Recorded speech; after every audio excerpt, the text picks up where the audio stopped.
Hello, everyone, and welcome. On behalf of the GLODERM Training Committee, it is a privilege to open this global webinar series dedicated to Hidradenitis Suppurativa awareness. We are grateful to each of you who are joining us from around the world to deepen our shared understanding of this profoundly impactful and often misunderstood disease. My name is Alexa Reese, and I will be your webinar host for this series. Before we begin, I'd like to briefly introduce GLODERM and the GLODERM Training Committee, the group organizing this series. The International Alliance for Global Health Dermatology, or GLODERM, is an official program of IFD under the International League of Dermatological Societies, or ILDS. GLODERM's mission is to improve skin health for everyone everywhere. And the GLODERM Training Committee is run by trainees as part of GLODERM. The committee's mission is to promote knowledge equity by enhancing access to dermatology education worldwide.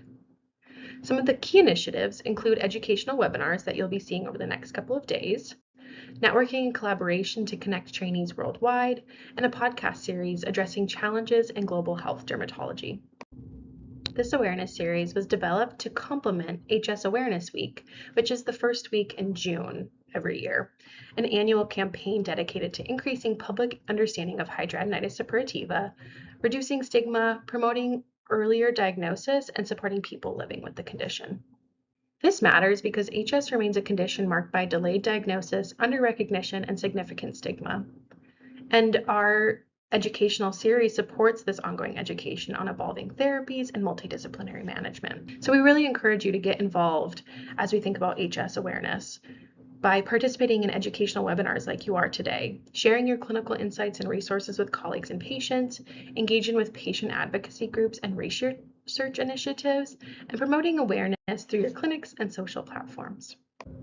Over the course of this series, we'll explore HS from multiple angles, including the epidemiology, impact on quality of life, comorbidities, and the full range of treatment approaches. Our goal is to equip clinicians with practical, evidence-based knowledge while also fostering empathy and reducing stigma worldwide. This series will be broken down into 3 parts, with the first part working to understand HS, including the global landscape and early diagnosis. Part 2 of this series will cover living with HS, access to care and quality of life. And part 3 will include a live speaker panel discussion for all of your questions to be answered. Regarding general webinar etiquette, your audio will be muted and your camera will be turned off for the live Q&A. If you have any questions or comments, please submit via the YouTube chat box. Our speakers will answer these questions during the live speaker panel, and we'll be sharing information about the GLODERM Trainee Committee and how to get involved in the YouTube chat box. So make sure to take a look at that during the series.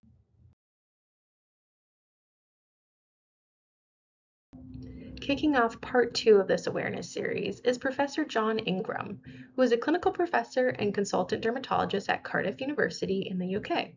Professor Ingram runs an HS multidisciplinary team clinic in Cardiff, integrating targeted medical therapy and deroofing surgery. He led the 2018 British Association of Dermatologists Guideline Development Group for HS, as well as the Cochrane Review of Interventions for HS, and is a founding member of Historic, or the Hidradenitis Suppurativa Core Outcome Set International Collaboration.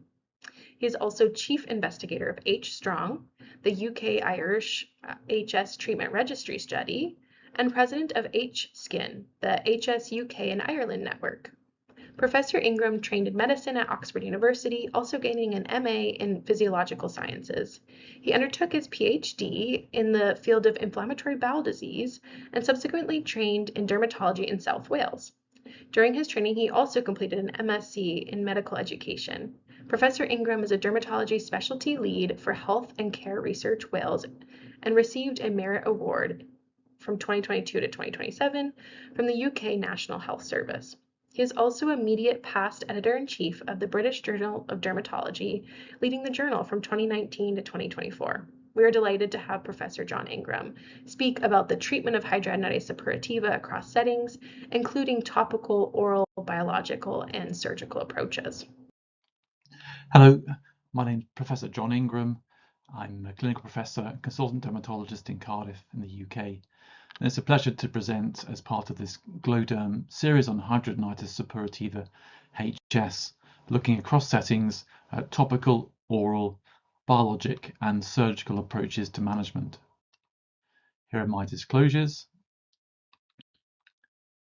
And if we start at the beginning with topical therapy, the evidence for this is relatively weak. It's something we've used for a long time. Topical clindamycin is probably one of the most common options. And here is a very small randomized controlled trial from 1983. It only recruited 30 participants, and only 13 of the patients received the clindamycin 1% solution. It was compared with a vehicle solution for 12 weeks. And while there was no improvement in the participant global assessment score, there was an improved composite score involving a lesion count. And there were no issues with adverse effects of therapy. I would mention that there is always a risk with long-term topical antibiotics of cutaneous sensitization, and this of course was a very small study. When we think about the randomized controlled trial evidence for oral tetracyclines, although we use tetracyclines a great deal in our practice, again the evidence is relatively sparse. There's an RCT of 46 participants conducted from 1988, where there was a benefit in terms of the oral tetracycline versus topical clindamycin in the participant global assessment. The physician's global assessment was non-significant. And this study had a 25-26% dropout rate. And so I think really the evidence quality is relatively low. Moving on to the other standard oral antibiotic combination. This is clindamycin and rifampicin or rifampin. Here we rely on retrospective case series evidence. There were 116 patients in this study, and it shows benefit for patients, and this really supports the use of Clindan-Rif. It's typically dosed at 300 milligrams twice daily for 10 to 12 weeks. The thinking is that enzyme induction by rifampicin lowers the clindamycin concentration to ensure we don't have a too high risk of Clostridium difficile diarrhea, but there's still enough clindamycin to prevent resistance to rifampicin monotherapy. However, rifampicin is intended, of course, for tuberculosis, and there's also currently a European-wide shortage of rifampicin. And so here in the UK, we've pivoted to using clindamycin monotherapy, and so far it seems to be working okay, and with no signal regarding higher risk of Clostridium difficile diarrhea. So the 2018 British Association of Dermatologists guidelines include topical clindamycin, oral tetracyclines, and then the twice daily clindamycin rifampicin combination. They also then move on to considering the option of acitretin for males and non-fertile females, again based on case series evidence, or the possibility of dapsone treatment. I have to say I'm using very little acitretin therapy and almost no dapsone treatment now. With dapsone, there's the issue of monitoring, and I find it's only a benefit in perhaps mild to moderate disease. With acitretin, most of our patients in Europe and North America are women of fertile phase of life, and so most patients are not able to access acitretin. Isotretinoin, it's rule of thirds really. A third of patients can improve potentially, but a third can get worse, maybe a third stay the same. So I reserve isotretinoin only for patients who have predominantly facial acne and perhaps only a little bit of flexural HS, and I would warn patients that their flexural involvement might worsen. So I almost entirely avoid it in HS. If there's lack of response in the BAD guidance, then we would consider moving on to targeted biologic therapy. And back in 2018, that was with adalimumab, 40 milligrams weekly, with the option of infliximab. And here you see the biologics are at the end of the pathway, whereas more recently, we've moved to an approach of hit hard and early to treat in the window of opportunity when inflammatory disease will respond to the immunomodulation and aiming to prevent scarring and skin tunnel formation. The BAD guidelines have relatively little instruction around surgery because the evidence base remains relatively weak for this, and I'll come on to that later in my talk. In terms of other oral antibiotics, I use coamoxiclav 625 milligrams 3 times daily for 7 days for HS flares. I have used some cotrimoxazole 480 milligrams once daily for longer term therapy in HS. Dose can be doubled for patients who weigh more than 80 kilograms and can be increased further for severe suppurative disease. And there can be the option of combining with oral metronidazole, and that's in particular for below the waist involvement where there's more anaerobic activity. I only use metronidazole for a maximum of 4 weeks of treatment because there's a risk of permanent neuropathy if it's used for longer. Let's think about the anti-androgen therapies. Spironolactone has evidence from case series publications in females only. It's its anti-androgen benefits that we're making use of here. It's well tolerated. There's the option of dosing at 100 milligrams once daily as a single tablet, or doses between 50 milligrams and 150 milligrams are reported. I always check baseline renal function and LFTs, and I avoid other potassium elevating therapies in combination. And I would monitor potassium levels in older patients. Metformin we can use for both its anti-androgen and its metabolic benefits in HS. It's helpful in managing concomitant medical conditions, in particular type 2 diabetes, off-label use for metabolic syndrome and for polycystic ovary syndrome. It's available as a modified release preparation, and in some cases you may find that 500 milligrams or 1 gram is cheaper than the 750 milligram options. It can cause GI upset with some patients. In terms of monitoring, you might wish to consider an annual check to exclude megaloblastic anemia from B12 deficiency, which is reported. I think the big question here is whether the glucagon-like peptide 1 agonists are going to have a role in HS. I think the answer is absolutely yes. We see some case reports and small case series now of several of the GLP-1 agonists being used. The main issue we have in the UK is availability for HS, given that it's not licensed or funder approved. And so my patients tend to access it either privately or for their concomitant conditions such as type 2 diabetes. So before we move on to thinking about the clinical trial evidence for the targeted therapies in HS, it's worth considering how we define treatment success or failure. And the historic core outcome set initiative has defined the 6 core domains, the what to measure in HS, and that's pain, physical signs lesion count, HS specific quality of life, a global assessment, both patient and physician, and a progression of disease, trying of course to prevent that progression. Also a symptoms domain was highly valued by patients. That's been moved into the core set, including the top 2 symptoms other than pain being drainage and fatigue. And here's an example of a historic developed instrument, HISQOL. This is the HS specific quality of life instrument. It has 17 items scored on a Likert scale here from not at all to extreme impact of each of those items. HISQOL has those 17 items scored 0 to 4, so the maximum score is 68. It's been translated into nearly 100 languages. There's a HISQOL adaptation for adolescents, and there's also now a HISQOL mini shortened version. Free licenses should be available for routine care soon. There is interpretation evidence available. Score severity bands from none to mild, moderate, severe or very severe in terms of the total score.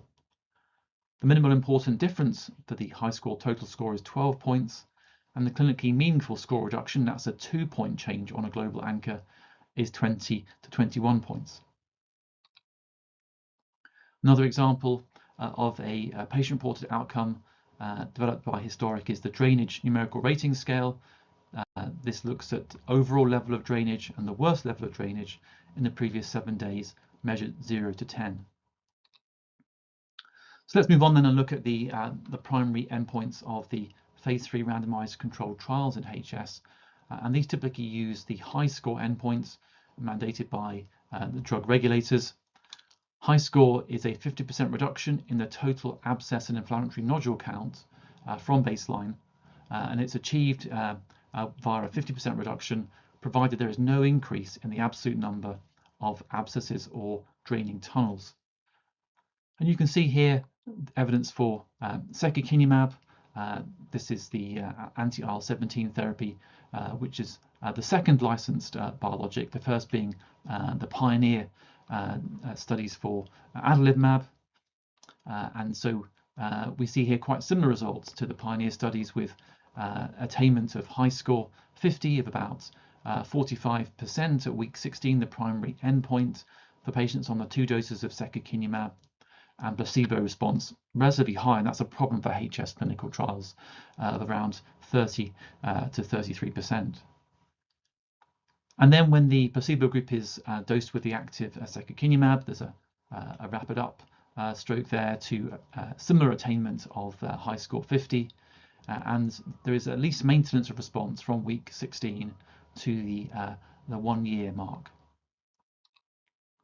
And bimekizumab here blocking anti-IL-17A and F, the phase 3 randomized controlled trial data.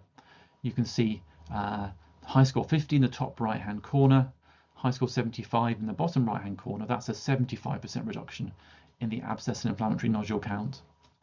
And you see here a clear delta between active therapy and placebo at week 16, and then a rapid improvement in the placebo arm when they receive active therapy beyond week 16, and at least maintenance of that response across the 1 year. There were 7 new cases of inflammatory bowel disease in the trial program out of the 1,000 patients who participated, and as you know, we avoid anti-IL-17 therapy in those with inflammatory bowel disease. So more recently, there are other modes of action being investigated, and there's a strong pipeline for immunomodulators in HS. And here's data for povorcitinib, JAK1 oral inhibitor. Here's the phase 2 trial data, relatively large phase 2 study of more than 200 patients, randomized to 3 doses of povorcitinib or placebo. And you can see here, in terms of the abscess and nodule count, the clear separation between placebo, reaching high score in 29% of participants, compared to about 45% of those on the 3 treatment arms.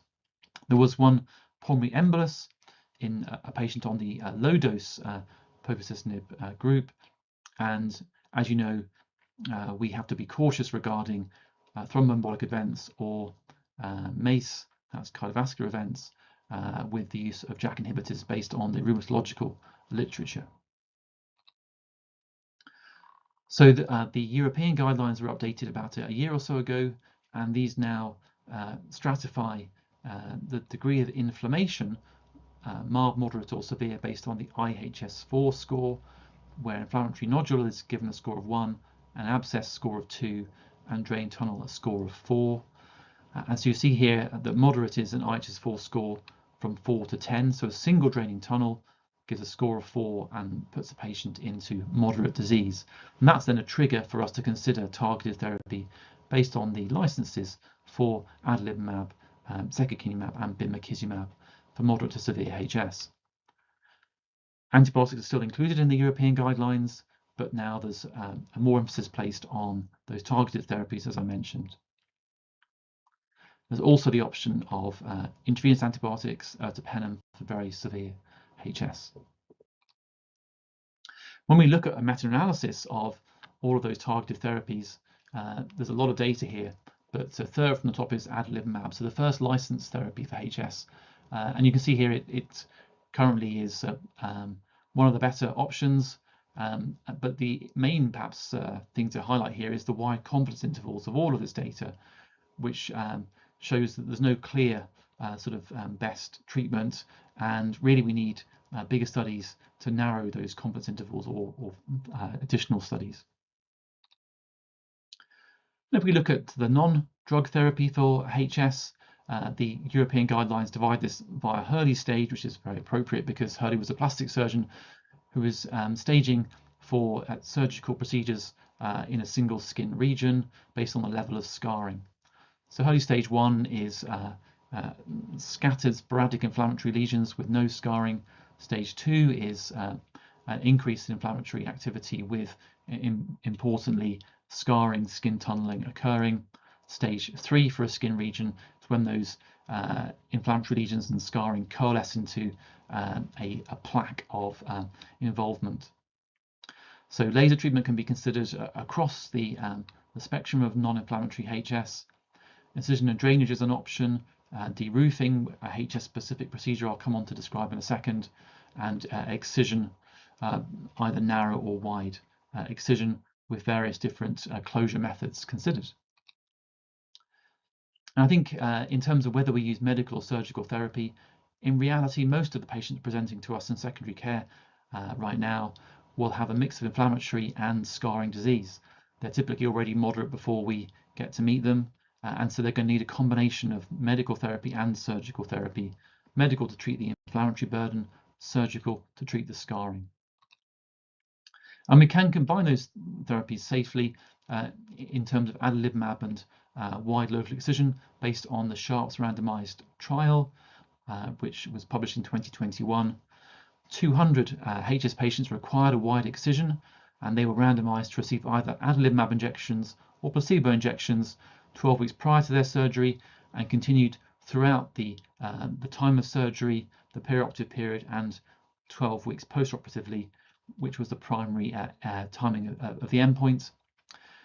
The most sort of important element here was that the risk of postoperative complications was the same in both groups, and also that the adalimumab treated group had lower HS activity, both in terms of activity in other non-surgically treated sites, but also improved healing by avoiding any recurrence in the wound bed. And for wide excision, there's still actually very little high quality evidence.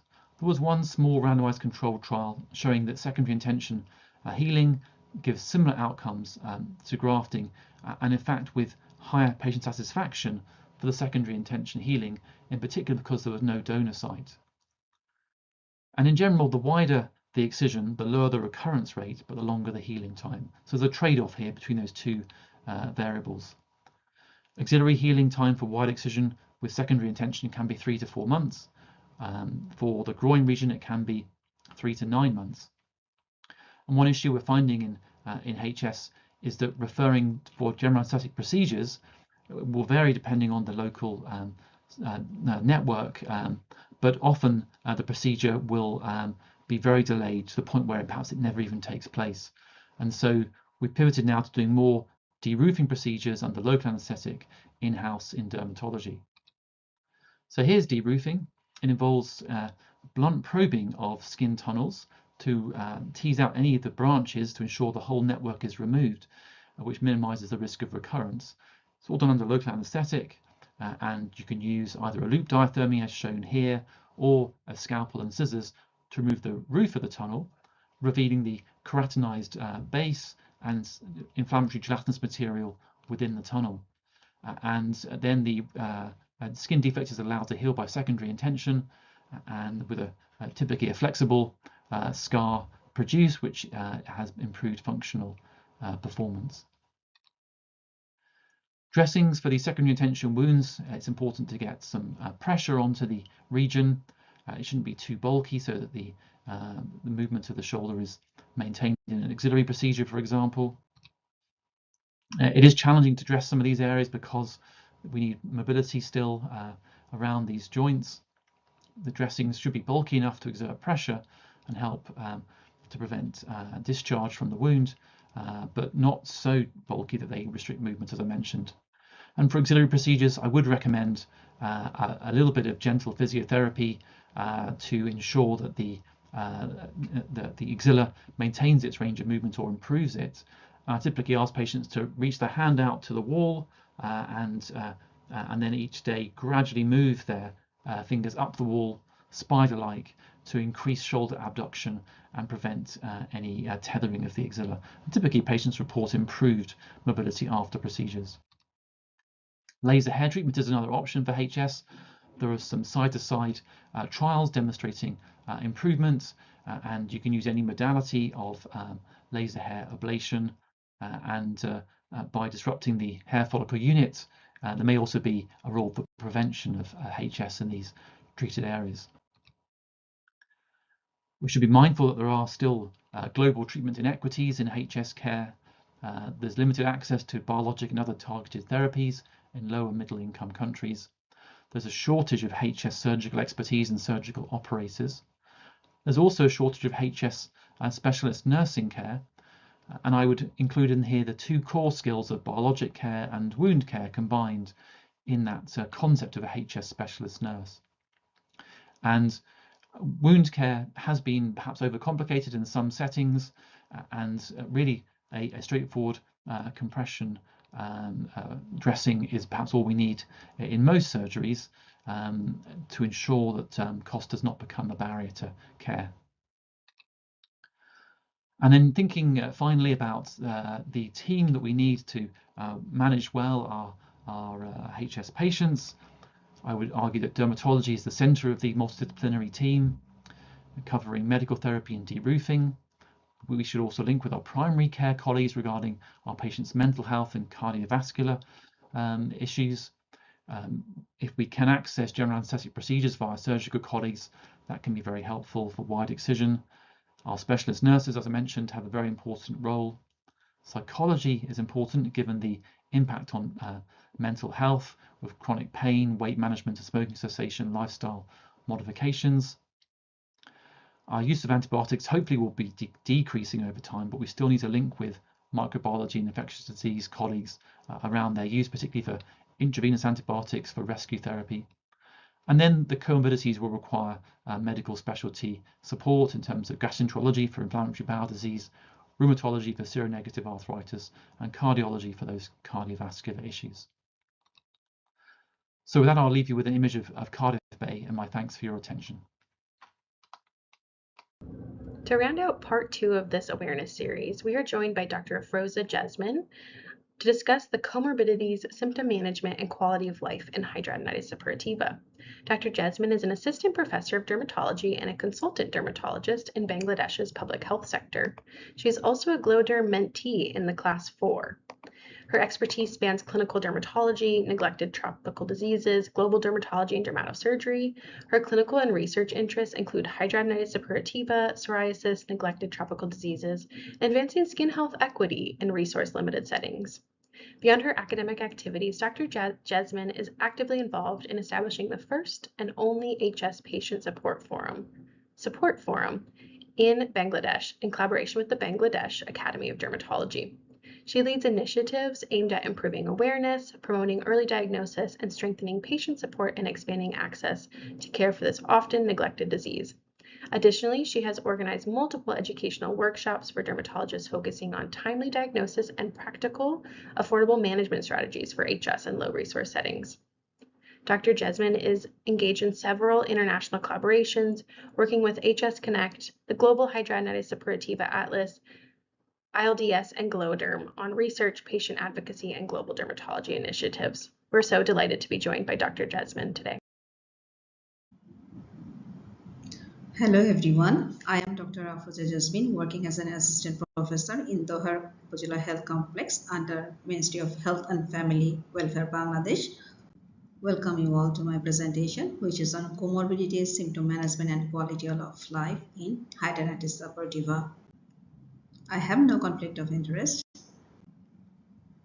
This topic particularly covers 3 different aspects of hidradenitis suppurativa, but they are connected with one another.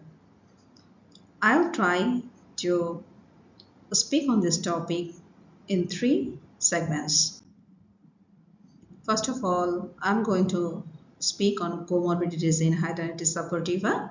In this segment, I'll try to cover the common comorbidities of hidradenitis suppurativa, systemic inflammation, and these comorbidities, how we can screen and manage these comorbidities in our setting as a dermatologist.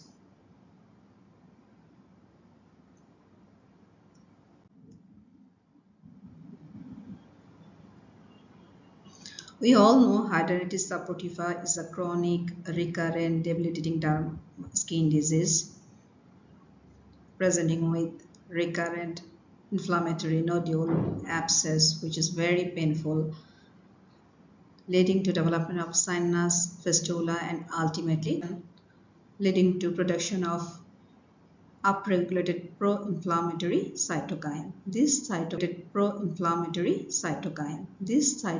is thought to travel through blood and they reach to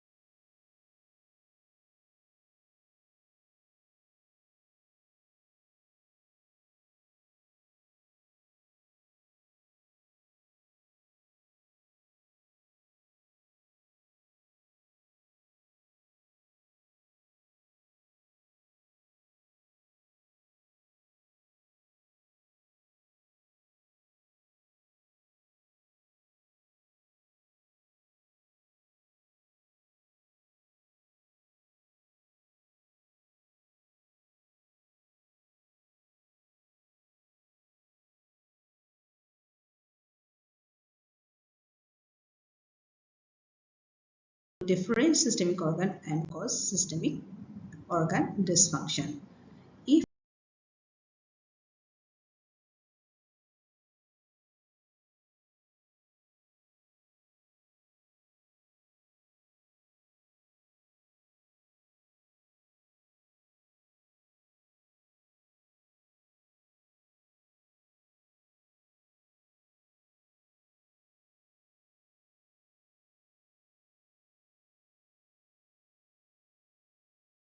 we look at this illustration, the pathogenetic mechanism of hidradenitis suppurativa.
The initial inflammation of hair follicle begins in presence of microbiome dysbiosis in a genetically predisposed person.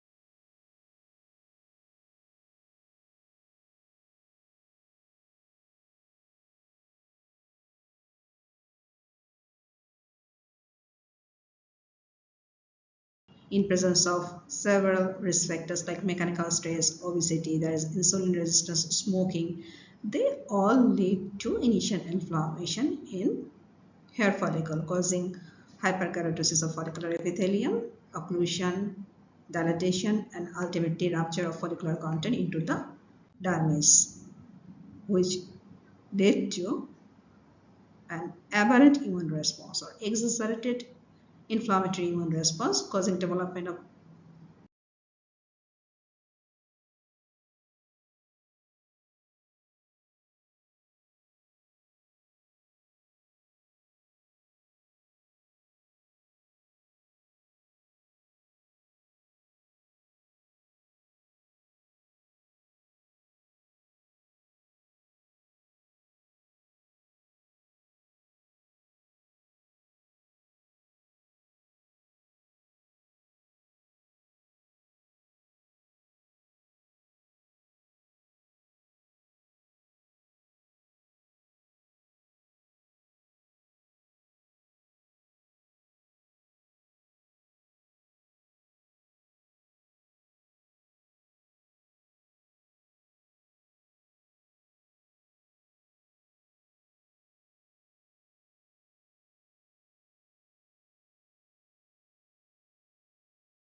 several cytokines. This is called upregulation of cytokines.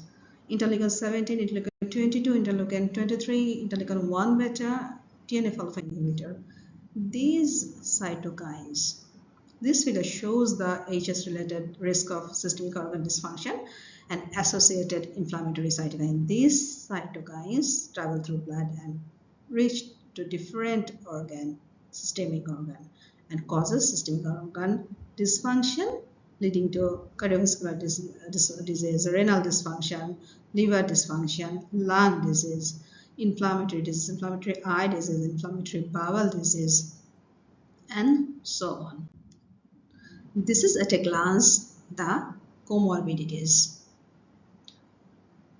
Here we can see more than 50% of patients with hidradenitis suppurativa may have non-alcoholic fatty liver. This is the leading cause of liver cirrhosis. Then sexual dysfunction is stated up to 60% associated with hidradenitis suppurativa, more pronounced in female. The inflammatory disease, inflammatory arthritis, which includes spondyloarthritis, inflammatory bowel disease, which includes ulcerative colitis, Crohn's disease. A growing body of evidence suggests that there is a possibility of link between hidradenitis suppurativa and inflammatory bowel disease by having the common immunological pathway. There is gut microbiome exists alteration in inflammatory bowel disease. Now the metabolic syndrome, which includes different components like dyslipidemia, hypertension, diabetes mellitus, obesity. Obesity is a risk factor and a comorbidity of hidradenitis suppurativa at the same time. Obesity causes increased body force and increased maceration. Disease severity of hidradenitis suppurativa is related with increased BMI. Independent of BMI, central obesity can also be linked with hidradenitis suppurativa. So all these components of metabolic syndrome ultimately have effect on cardiovascular disease, leading to development of myocardial infarction and cardiovascular accident like a stroke, ischemic stroke. This is particularly important, the psychological comorbidity. Patients with hidradenitis suppurativa experience chronic pain, discharge, disfigurement, and have emotional and psychological impact, which may increase the risk of mood disorder, suicidal tendency. Because of their symptom, they develop fear of stigmatization, their body image because of the appearance. It matters because the appearance, it affects the way the patient look at themselves or they are looked by others. So there is feeling of shame, embarrassment, anxiety, which cause lack of self-confidence and ultimately lead to depression, generalized anxiety disorder, and substance use disorder. Hidradenitis suppurativa can lead to development of several malignancies, particularly in a skin, non-melanoma skin cancer. Squamous cell carcinoma can develop in HS lesions, particularly in anogenital region. There is some common cutaneous association. They are not comorbidities, but these are important common association of hidradenitis suppurativa. Again, the syndromic hidradenitis suppurativa, there are several syndromes, and one component of this syndrome is hidradenitis suppurativa, the Papa syndrome.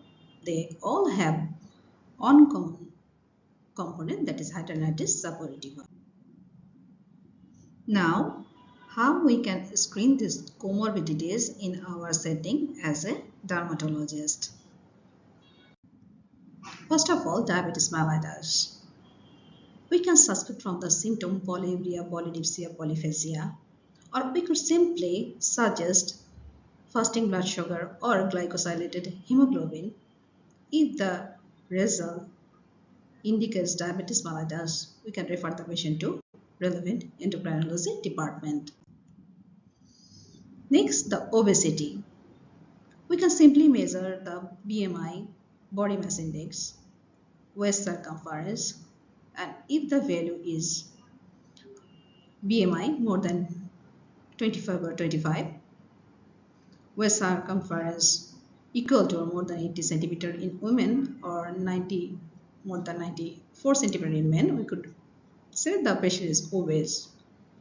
We can advise for weight reduction, healthy diet, and for obesity, we can refer to patient endocrinology department. Nowadays, GLP-1 receptor agonist is a promising medicine to manage obesity and decrease the severity of hidradenitis suppurativa has been established recent literatures. Now, dyslipidemia. We can simply suggest or advise the patients for blood lipid profile. If the values are more than cutoff values, if there is hypercholesterolemia, hypertriglyceridemia equal to or more than 250 mg per TL, we can start a statin or refer to patient to particular department. Now I have already discussed this component of metabolic syndrome. For inflammatory bowel disease, we can ask the patient, have he or she had abdominal pain at least 3 or more times weekly for 4 or more than 4 weeks?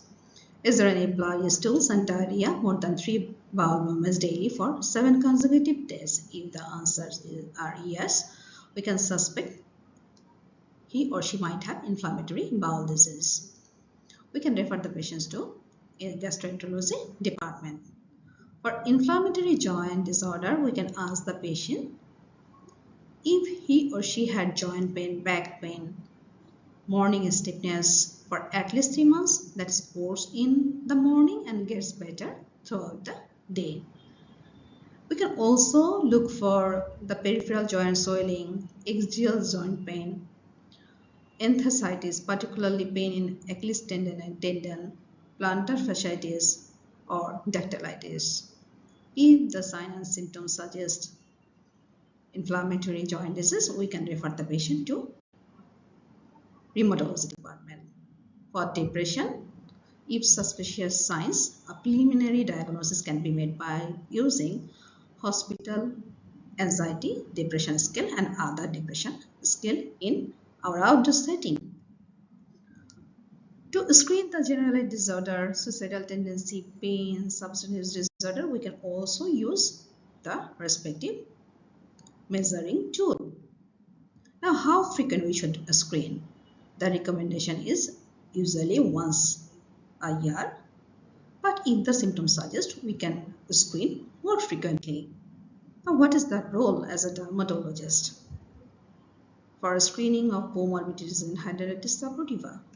This is particularly important because we should have knowledge about these comorbidities so that we can implement this screen as early as possible in the earlier stage of hidradenitis suppurativa. We can also play a role as advocate in referring for interdisciplinary screening measures. We can establish an interdisciplinary approach for holistic care. It is particularly important for the dermatologist to take advantage of the visit of the hidradenitis suppurativa patient to emphasize reinforcement on healthy lifestyle in regard to tobacco smoking and alcohol consumption, diet and exercise. We can advise the patient for weight management. And if the patient is already having a comorbidity before diagnosis of hidradenitis suppurativa, we can consult the patient to adhere with previous treatment and to come for regular follow-up. Why this screen is important? I have already discussed this. By early screening, we can reduce complication, disability and disease burden. Some of the comorbidities like cardiovascular risk factor may have an progression or increased risk of undesired consequence like even death or myocardial infarction. Most importantly, hidradenitis suppurativa patients experience a substantial reduced life expectancy of around 15 years. So early screening of concomitant diseases is the first step to fundamentally change this outcome. Now I am moving to my next part, that is symptom management.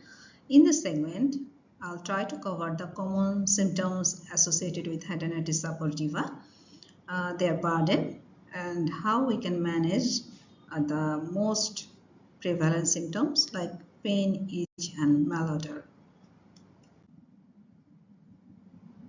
We all know hidradenitis suppurativa can produce pain, pruritus, malodor, suppuration, irritation, bleeding, burning, increased sweating. These all symptoms are very uncomfortable and make life difficult for patients. These symptoms can contribute to functional disability, particularly pain, scarring. They all lead to depression, anxiety, loss of productivity, unemployment, absenteeism in work, sexual disorder. So these symptoms impact significantly, create huge burden for patients' quality of life. HS patients have twice the rate of suicidal compared to the general population, and up to 1/5 of hidradenitis suppurativa patients may have major depression. Now, the first symptom, which seems to be the most common and most bothersome symptom of hidradenitis suppurativa. Mean pain reported in hidradenitis suppurativa is compared with chronic post-traumatic headaches, and it is thought it is worse than vasculitis, blistering disorders, vulvar lichen sclerosus, and leg ulcers. So addressing HS pain is critical to improve HS-related quality of life and to reduce morbidity from opioid and other substance use. The pain in HS can be categorized broadly in two types, acute and chronic pain. Acute pain arises from inflammatory lesions like inflammatory nodule, abscess, acute tissue damage in HS flares. It causes nociceptive pain, which is aching, gnawing, and sharp in nature. The second one is the chronic pain, which develops from chronic non-inflammatory lesion due to chronic neuroplastic changes and central sensitization. It causes neuropathic burning pain due to peripheral somatosensory dysfunction. There is another type of pain, that is pain related to arthritis and depression.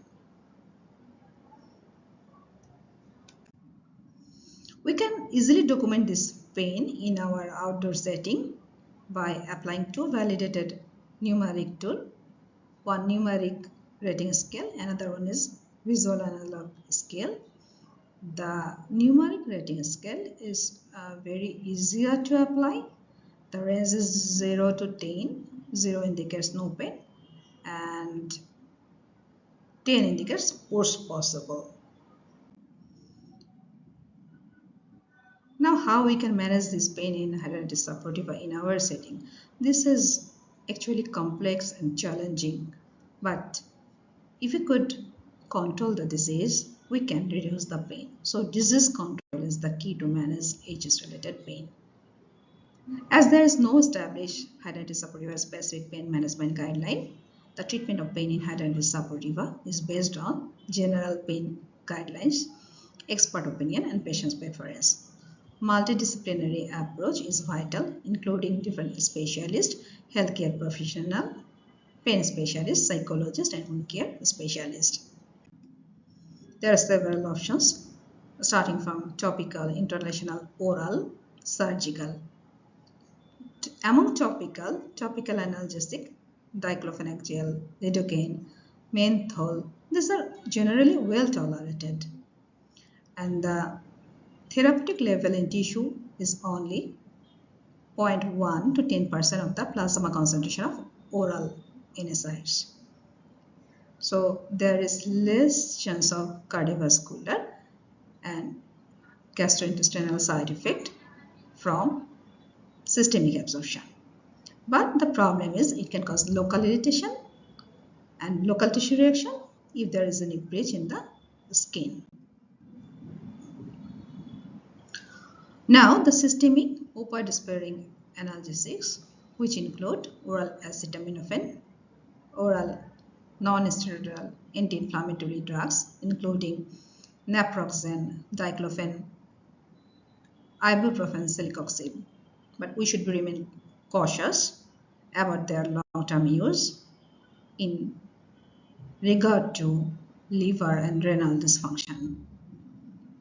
There are neuromodulatory analgesics, anticonvulsant, the gabapentin, pregabalin, tricyclic antidepressants, nortriptyline, amitriptyline, and selective serotonin receptor inhibitors. They are very helpful for chronic neuropathic pain and the pain associated with depression. If this first line oral agents fails, we can consider opioid as second line, but the use should be judicious short course. And we must be informed and cautious about the risk, misuse, opioid dependence, and opioid withdrawal symptom before using these opioids for long term. This is the proposed Hidradenitis suppurativa pain management guideline. We can see this is a step-up treatment according to pain severity. For acute pain, the first options are topical analgesic, oral acetaminophen, oral NSAIDs. If this first line agent fails, we can consider opioid analgesics. But the maximal effect of anti-inflammatory and pain medication is not reached quickly. So therefore, acute surgical intervention like incision and drainage of abscess and intralesional transdermal acetoinoid injection for inflammatory nodule can be considered. For chronic pain, along with the management of nociceptive pain, we can consider the neuropathic pain management medications, but the important management part here is the non-pharmacologic pain management, which include physical therapy, wound care, and behavioral therapy. As chronic pain associated is with also depression, so we can also consider cognitive behavior therapy to manage chronic pain in hidradenitis suppurativa. When should we refer a patient to pain specialist? If more than 2 pharmacologic therapies fail, or the patient has history of refractory hidradenitis suppurativa with debilitating pain and history of using chronic opioids. Now the second symptom, that is pruritus, which has the strongest correlation with poorer quality of life, sleep disturbance, depression, and impairment of social life. Although hidradenitis suppurativa is not a primary pruritic disease, but it can produce itch due to discharge local irritation during outbreak of lesion. Now, what are the factors that contribute to itch in hidradenitis suppurativa? Drainage, sweat, prolonged exposure to dressing, bandage, local irritation, all could contribute to itch in hidradenitis suppurativa. Again, scarring, particularly hypertrophic scarring, keloid, advanced stage of the disease, allergic contact dermatitis from cosmetic, from cleaning agents, from dressing. So all could lead to itch in hidradenitis suppurativa. The various theories have tried to explain the pathogenesis of itch in hidradenitis suppurativa, which include a complex interplay of immune dysfunction, mast cell activation, neural sensitization, and elevated IgA level in lesional skin. We can also assess itch in our setting by using these tools: numeric rating scale, verbal rating scale. Most importantly, 2 validated tools which incorporate assessment of itch alongside pain, drainage, and other and order include hidradenitis suppurativa symptom daily diary and hidradenitis suppurativa symptom questionnaire. Now the management of itch. Studies dedicated to management of hidradenitis suppurativa each are limited. There is a growing list of both topical and systemic medication. Topical includes clindamycin, strontium, lidocaine, menthol, ruxolitinib cream. Among systemic, there is anticonvulsant. A statin used for dyslipidemia also reduce itching hidradenitis suppurativa. Among biologics, brodalumab, small molecule inhibitor apremilast, JAK inhibitor povorcitinib have shown great efficacy reducing itching hidradenitis suppurativa. Then the third symptom, malodor. It basically develops from bacterial colonization, biofilm formation in chronic wound, growth of anaerobic bacteria. These are considered to be a major producer of malodor. The more intensity of suppuration, disease severity, longer disease duration, high number of lesions affected, this all lead to intensity of malodor. Structural damage particularly. These cause difficulties in maintaining the personal hygiene, cleaning the areas, favoring the bacterial overgrowth. The burden is huge again on quality of life because it affects more the interpersonal relationships, the relation with caregiver, partner, family members, potentially cause social work and personal problem contribute to distress quality of life. These regression plots showing the intensity of malodor is positively correlated with higher impairment of quality of life. We could easily control malodor by antiseptic wash, antiseptic dressing, and most importantly, good control of the disease. We could also advise weight loss in obese patients. Now this is the last and third part of my presentation, which is quality of life in hidradenitis suppurativa. We already know the impacts of hidradenitis suppurativa on quality of life. This is a systematic review which included 58 observational studies, and it showed 57% of included studies the baseline DLQI score ranging from 8.4 to 16.9, which indicates a very large impact on patients' quality of life. This study showed the impairment of quality of life in hidradenitis suppurativa in comparison with other inflammatory skin diseases and also with non-melanoma skin cancer. It showed the highest impairment of quality of life in hidradenitis suppurativa group. So what are the impacts? We already know the impacts is physical, obviously, but is also mental, and it affects the interpersonal relationship with family member, partner, caregiver. Most importantly, it affects work and employment.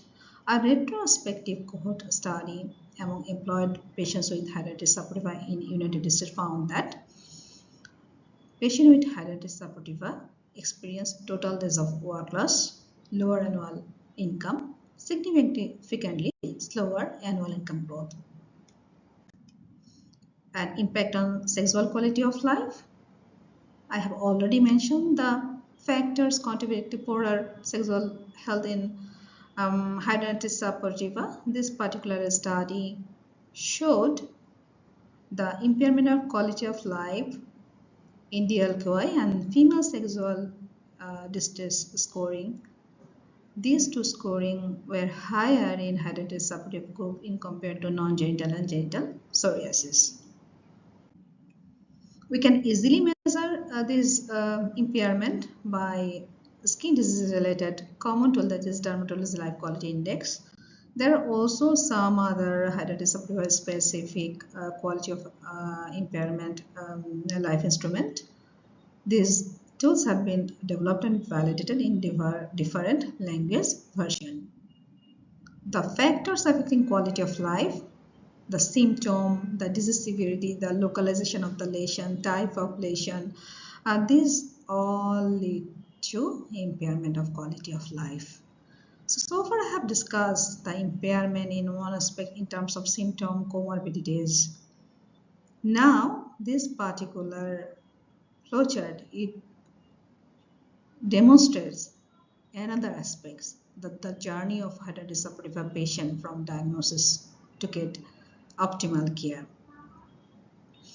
The fight begins with delayed and misdiagnosis. The average delay to gain a diagnosis of hidradenitis suppurativa is 7 to 12 years.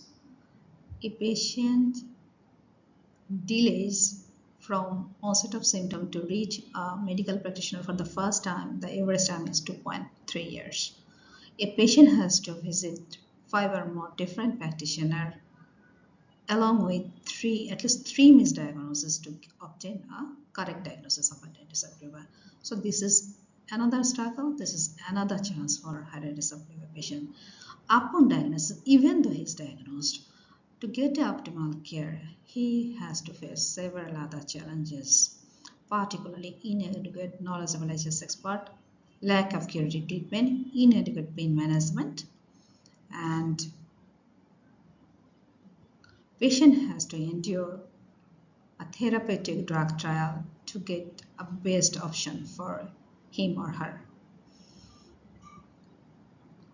Patient need holistic care. So due to this lack and challenges to get a holistic care become very difficult for the patient. So for this, to overcome these challenges, we should take some initiatives like to arrange educational program about hidradenitis suppurativa among healthcare professionals, among general practitioners, in emergency department, among other specialists. We can spread this knowledge through social media engagement, and we can improve the access to optimal care. We can advocate to our respected ministry, health ministry, for coverage, health insurance coverage, and long-term treatment support. We all know hidradenitis suppurativa is not curable, but with small steps, with small initiatives, we can make the roller coaster up and down, recurrent and relapse journey of flares of hidradenitis suppurativa patients to a more plain rail track line. We can help the patients to lead comfortably smooth life, comfortable life, even with hidradenitis suppurativa. So this was all about my presentation. And to wrap at this point, thank you GLODERM, thank you LDS for arranging such a great hidradenitis suppurativa awareness webinar series and giving me opportunity to take part in this webinar as a speaker. Thank you. Thank you for joining us and participating in this Hidradenitis Suppurativa Awareness webinar series. We want to thank you for your time, and if you enjoyed these series, please scan the QR code to become a GLODERM member, where you can get access to upcoming events, additional webinars, and other programs. Thank you for your time and have a great rest of your day.